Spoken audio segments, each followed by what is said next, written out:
4. 1, 2, 1, 2, 3,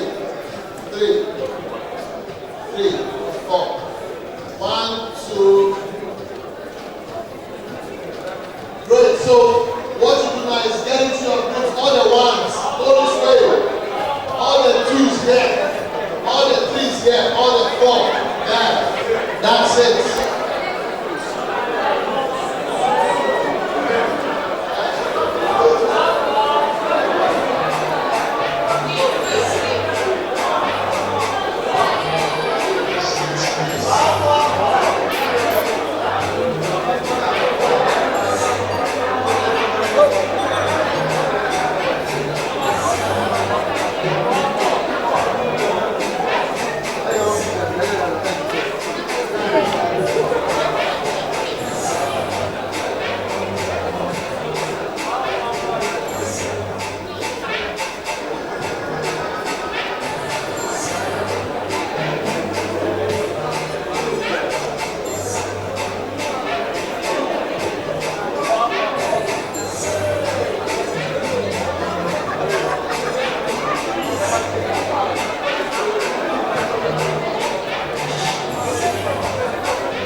Your specific request. Does that make sense?